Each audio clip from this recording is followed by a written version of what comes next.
Hello friend, please subscribe this channel and like and share कीजिए इस video को अगर आपको पसंद आता है। In this video we will learn about difference between null hypothesis and alternative hypothesis. In the field of educational research basically हम two types की हाइपोथेसिस की बात करते हैं। First one is null hypothesis and second one is alternative hypothesis. जैसा कि इसके नाम से ही क्लियर है, नल हाइपोथेसिस, तो ये जो भी बात करते हैं इस नल हाइपोथेसिस में वो हम नथिंग को शो करते हैं। अभी आपको एक एग्जांपल के थ्रू हम बताएंगे कि नथिंग माने कि ये जो कोई भी दो ग्रुप्स हैं उनके बीच में कोई डिफरेंस नहीं है, किसी का किसी दूसरे वेरिएबल पर कोई इफेक्ट नहीं पड़ रहा है। मतलब जो हमारा हाइपोथेसिस होता है उसमें नो वर्ड या नथिंग, नो वर्ड, नन करके ऐसे कुछ ना कुछ नो नेगेटिव वर्ड हमेशा आएगा। एंड ऑल्टरनेटिव हाइपोथेसिस ये इसके अपोजिट होता है, इसमें हम कुछ इफेक्ट पड़ रहा है इसकी बात करते हैं कि यहाँ पर कुछ इफेक्ट है। ऑल्टरनेटिव हाइपोथेसिस में कभी भी नो वर्ड नहीं आएगा। बेसिकली इनको जो नल हाइपोथेसिस है उसको एच नॉट से प्रेजेंट किया जाता है। यहाँ पर जो ये ज़ीरो बना हुआ है इसको नॉट बोला जाता है, और ये हमारा जो पूरा है वो हमारी नल हाइपोथेसिस कहलाती है।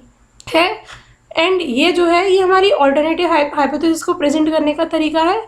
इसको यहाँ पर ए या अल्फ़ा, अल्फ़ा एक ग्रीक लेटर है, उसको स्मॉल में लिख के प्रेजेंट किया जाता है।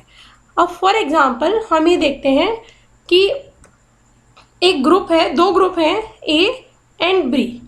दो ग्रुप में इंटेलिजेंस टेस्ट किया उन स्टूडेंट पर, तो उन स्टूडेंट्स के जो मीन स्कोर्स थे, ए के ग्रुप के आए 45 मीन स्कोर आया पूरे ग्रुप के बच्चों का, और बी ग्रुप के जो मीन स्कोर रहा पूरे ग्रुप के बच्चों का वो रहा 42।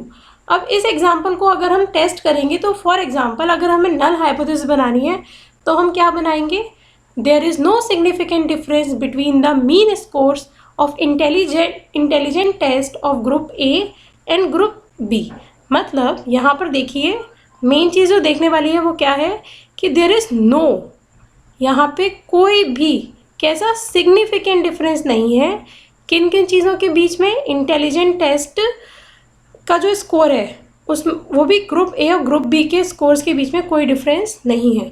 ये हमारी नल हाइपोथेसिस हो गई। इसको पहचानने का जो मेन तरीका है वो यही है कि उन हाइपोथेसिस में हमें हमेशा नो मिलेगा, नो वर्ड हमेशा नल हाइपोथेसिस में रहेगा, और इसी का अपोजिट जो होता है वो हमारी ऑल्टरनेटिव हाइपोथेसिस होती है। अब इसी एग्जाम्पल की और इसी हाइपोथेसिस की अगर हमें ऑल्टरनेटिव हाइपोथेसिस बनानी है सेम टाइम पे, तो हम वो क्या बनाएंगे, there is no significant difference between the mean scores of intelligent test, sorry there is significant difference between the mean scores of intelligent test of group A and group B. मतलब यहाँ पर जो नो वर्ड है वो हट जाता है, बाकी सेम रहती है हमारी हाइपोथेसिस कि there is a significant difference. यहाँ कोई ना कोई एक सिग्निफिकेंट डिफरेंस है। हम नो को काट के यहाँ पर क्या वर्ड लिख देते हैं, uh. There is a significant difference between mean scores of intelligent test of group A and group B.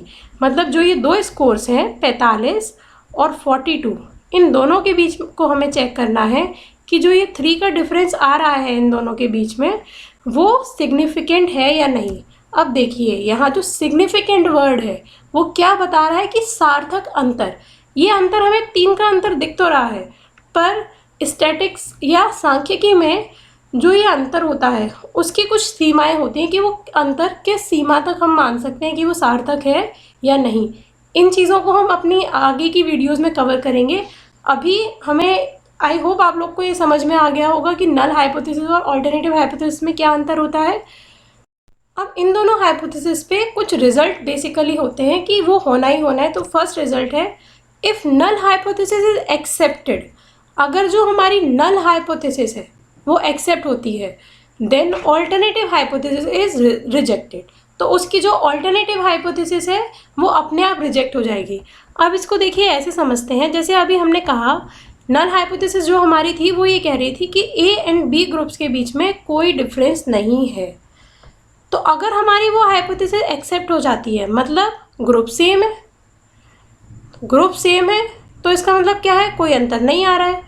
तो जो उसकी ऑल्टरनेटिव हाइपोथेसिस होगी वो अपने आप रिजेक्ट हो जाएगी ना, क्योंकि ऑल्टरनेटिव हाइपोथेसिस का मतलब है कि अंतर है, ग्रुप जो है वो हमारे डिफरेंट है। तो क्लियर है कि जो हमारी ऑल्टरनेटिव हाइपोथेसिस है वो यहाँ पर रिजेक्ट हो गई, क्योंकि हम ऑल्टरनेटिव हाइपोथेसिस में क्या कहते हैं कि जो ग्रुप है वो हमारे फ़र्क हैं।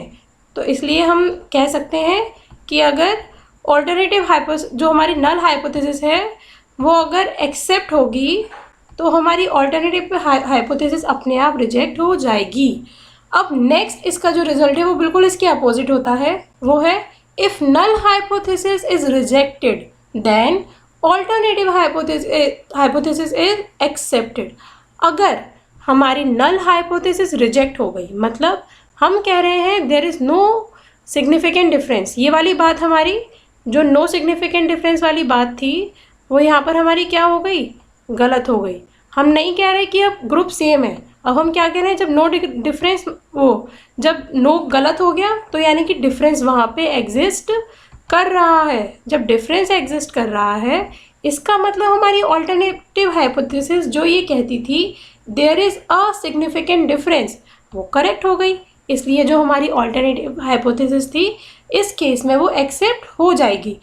तो बेसिकली जो null hypothesis and alternative hypothesis हैं ये एक दूसरे की अपोजिट होती हैं, और हमेशा हर रिसर्च में जहाँ पर भी हमें हाइपोथेसिस टेस्टिंग करनी होती है हम नल हाइपोथेसिस और ऑल्टरनेटिव हाइपोथेसिस दोनों को लेकर चलते हैं। अगर एक एक्सेप्ट होती है तो उसकी वाइस वर्सा दूसरी अपने आप रिजेक्ट हो जाती है, या एक रिजेक्ट होती है तो दूसरी अपने आप एक्सेप्ट हो जाती है।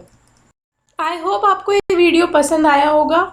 आपके जो भी डाउट्स हैं प्लीज़ कमेंट बॉक्स में कमेंट कीजिए, एंड इस वीडियो को लाइक कीजिए, शेयर कीजिए एंड सब्सक्राइब कीजिए हमारे इस चैनल को। Thank you and have a nice day.